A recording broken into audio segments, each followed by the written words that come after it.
अ, बघा याधील घटकामध्ये आपण त्रिकोणाची परिमिती, आयताची परिमिती या दोन गोष्टी शिकलेलो आहोत. आजचा आपला घटक आहे चौरसाची परिमिती. म्हणजे या तिन्हीवर मिळून आपला एक प्रश्न खात्रीशीर विचारला जातो आणि अतिशय सोपा असा प्रश्न आहे. फक्त थोडंसं डोकं लावलं की आपलं उत्तर चुकणार नाही. आता परिमिती, मागेही दोन्ही व्हिडिओमध्ये सांगितली परिमिती कशाला म्हणतात.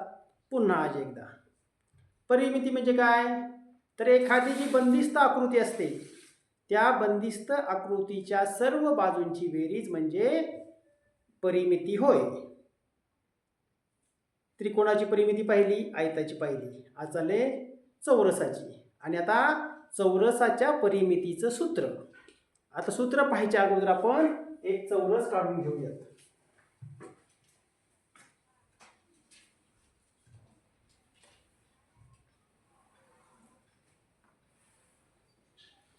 हा पण एक चौरस काढलेला आहे, दिसतोय सगळ्यांना चौरस. आणि चौरसाची एक विशेषता असते की चौरसाच्या सर्व बाजू कशा असतात, समान असतात. सर्व बाजू, प्रत्येक बाजू ही समान असते. बघा नीट लक्ष द्या. मग आता चौरसाची आपण आकृती पाहिली, ते सूत्र तयार करूया. चौरसाची परिमिती कशी काढायची हे बघा. चौरसाची परिमिती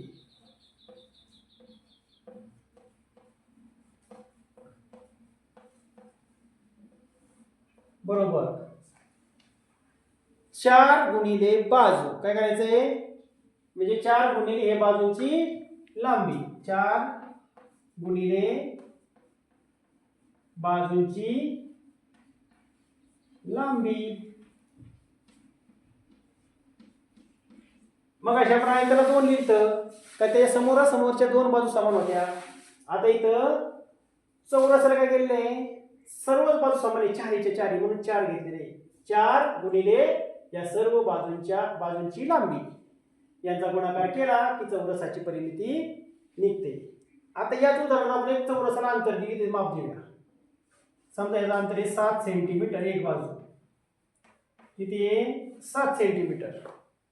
मग याचं उत्तर किती येईल, तर बघा 4 आहे तसं 1 2 3 4 बाजू आहे तशा दिल्या, गुणिले बाजूंची लांबी किती आहे 7. म्हणजे सगळ्यांची बाजू किती असणार आहे 7 7 7 असणार आहे बरोबर. 4 गुणिले 7 किती उत्तर येईल, 4 7 28 सेंटीमीटर. हे विसरायचं नाही लिहायला. इथं काय दिलेले आहे सेंटीमीटर, म्हणून आपण पण लगेच सेंटीमीटर लिहायचं. जे काय दिलं असेल, मीटर असेल सेंटीमीटर असेल, जे लांबीचं जे काय दिलेले आहे ते आपण लिहायचे. म्हणजे या चौरसाची परिमिती आली 28 सेंटीमीटर.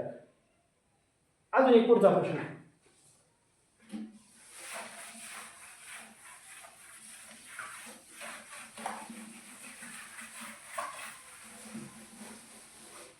प्रश्न सोपे आहेत, फक्त आपण काय करायचंय थोडासा विचार करायचा आहे, उत्तर आपण चुकत नाही. मग याच्यासारखाच एक प्रश्न परत बघा. इथं हा एक चौरस आहे, हा एक चौरस आहे.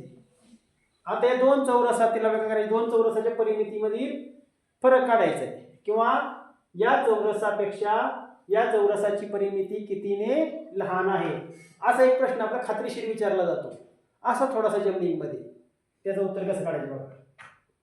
समजा ह्याचं 9 लिहिले, 9 सेमी आणि याचं लिहितो 4 सेंटीमीटर. फरक काढायचा बरं, लक्ष ठेवा परिमितीमधील फरक. आता सूत्र काय आपलं, 4 गुणिले बाजूंची लांबी, 4 गुणिले बाजू, हे 4 गुणिले बाजू, ह्याचं उत्तर आलं 36. सूत्र लिहिलेलं नाही मी इथं तुमच्या माहितीसाठी. 1 2 3 4 हे 4 बाजू, अंतर किती आहे 9, 9 चौक 36. याचं बघा 4 गुणिले परत बाजू, बाजू पण 4च आहे, 4 चौक 16. याचं उत्तर आलं 16. आणि उत्तर काढताना आपण या 36 मधून काय करायचंय वजा 16. 6तून 6 गेले 0, 3तून 1 गेला 2. म्हणजे या चौरसाची परिमिती या चौरसापेक्षा 20 सेंटीमीटरने जास्त आहे, असं उत्तर येतं. समजलं?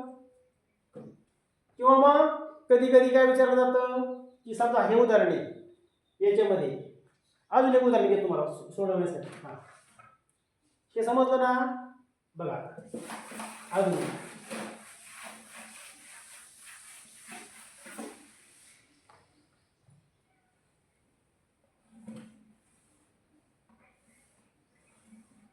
बघा,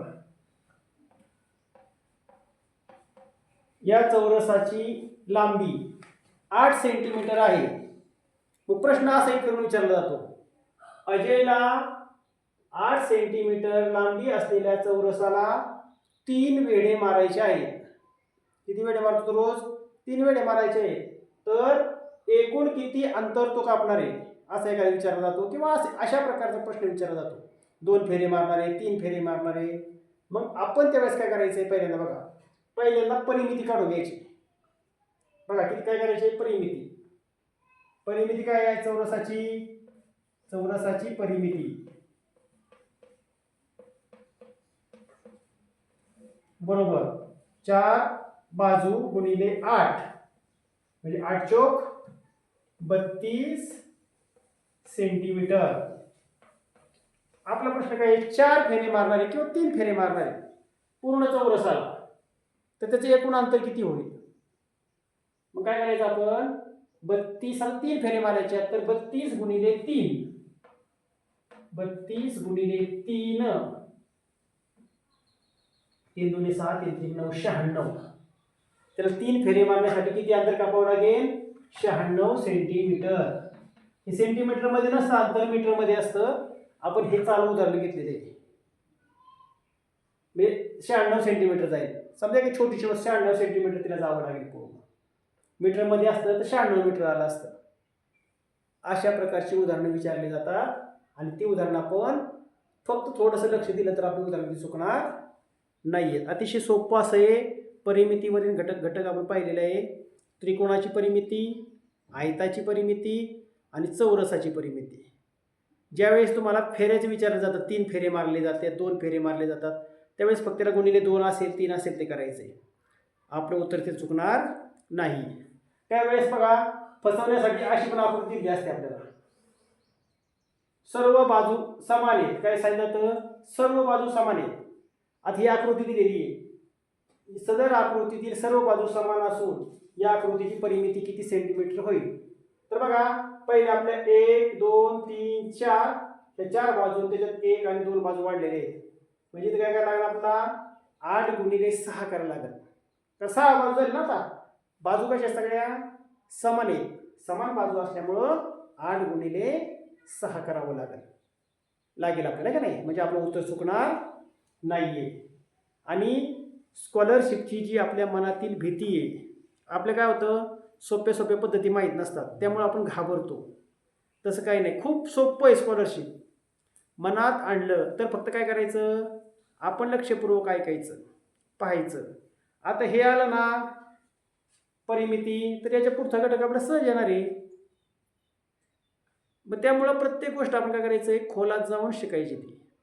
त्यामुळं आपण काय नक्की हे आपल्याला लक्षात आलं तर आपलं स्कॉलरशिपची प्रश्न उत्तरे किंवा भविष्यामध्ये आपल्याला ज्या स्पर्धा परीक्षा आहेत, त्या स्पर्धा परीक्षेमध्ये सुद्धा असे प्रश्न विचारले जातात आणि आपण तिथं गडबडतो.